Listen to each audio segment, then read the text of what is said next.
ఇప్పుడు నేను ఒక మాట చెప్తా. కోమటిరెడ్డి వెంకటరెడ్డి గాని, రాజగోపాల్ రెడ్డి గారు గాని, వాళ్ళని ఇంతవరకు నేనైతే ఎప్పుడేం మాట్లాడలేదు గాని, వాళ్ళు చిన్నపుచ్చినట్టు దళితులు కాబట్టి ఆ నియోజకవర్గాలు బాగలేవు అని చెప్పటం. మరి మిగతా నియోజకవర్గాలు బాగున్నాయా? భువనగిరి బాగానే ఉందా? మునుగోడు బాగానే ఉందా? లేకపోతే నల్లగొండ వెంకటరెడ్డి నియోజకవర్గం బాగానే ఉందా? లేకపోతే మిగతా నియోజకవర్గాలన్నీ బాగానే ఉన్నాయా? కేవలం దళిత నియోజకవర్గాలు బాగలేవు, వాళ్ళ పాలన బాగలేదని చెప్పడం అది మొత్తం జాతిని, ముఖ్యంగా దళిత జాతినే అవమానపరిచినట్టుగా నేను భావిస్తా ఉన్నా. మీరు ఎంత చులకన భావనతో ఈ యొక్క దళిత నాయకులను మాట్లాడుతున్నారో దీన్ని బట్టి అర్థమవుతా ఉన్నది.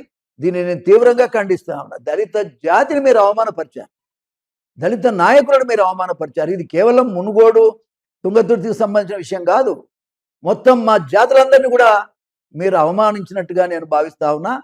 ఇది మంచిది కాదు. రాబోయే కాలంలో మీకు ఏ విధంగా దళితుల శక్తి ఏమిటో చూపించడానికే ఇవాళ మాదిగ మహాశక్తి ఇవాళ ఉద్భవించిందని కూడా ఈ సందర్భంగా నేను తెలియజేస్తాను. మాదిగ మహాశక్తి మాదిగలందరినీ ఏకం చేసి మీలాంటి అహంకారంతో మాట్లాడే వాళ్లకు రాజకీయ పతనం చూపించేటువంటి పరిస్థితి ఉంటుందని గమనించాలి.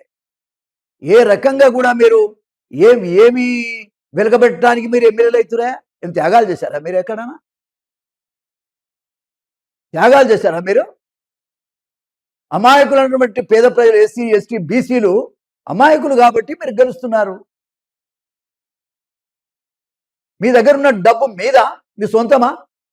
కాదు కదా. ఈ పదవులతోని సంపాదించినటువంటి డబ్బును మళ్ళా పదవి కోసం మీరు ఖర్చు పెడుతున్నారు.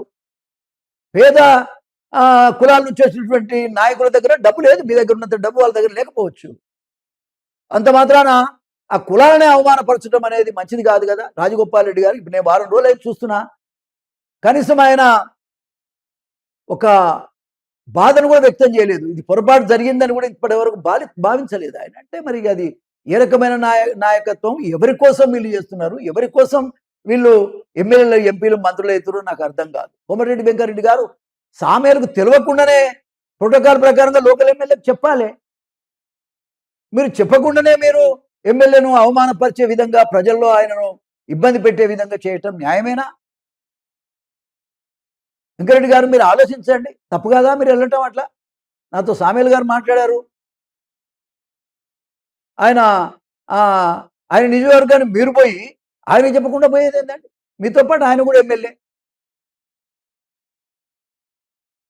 ఒకరినొకరు గౌరవించుకోవాలి కదా, ఆయన విలువను పెంచాలి మీరు యాజ్ ఎ మినిస్టర్. కానీ ఆయన పనికిరాడన్నట్టుగా మీరే చిత్రీకరించి అతన్ని పతనం చేసే ప్రయత్నం చేస్తున్నారు. అది మంచిది కాదు. రాజగోపాల్ రెడ్డి కూడా నేను చెప్తా ఉన్నా, ఎల్లకాలం మీరు ఉండలేరు కదా. వ్యవస్థ మారుతుందనేది మీరు గమనించండి, కన్ను తెరవండి. ఇంకెక్కడున్నారు మీరు? ఎస్సీలు కానీ, ఎస్టీలు కానీ, బీసీలు కానీ రాబోయే కాలంలో వాళ్ళు పరిపాలన రావాలని ముందుకు వస్తున్నారు రోజులు ఇవి. నేను చెప్తున్నా కదా, మీరు అవమానపరిచారు కదా. మీరు 2 నియోజకవర్గాల్లో మాదిగలు ముఖ్యంగా మీరు రేపు ఎట్లా గెలుస్తారో కూడా చూస్తారు.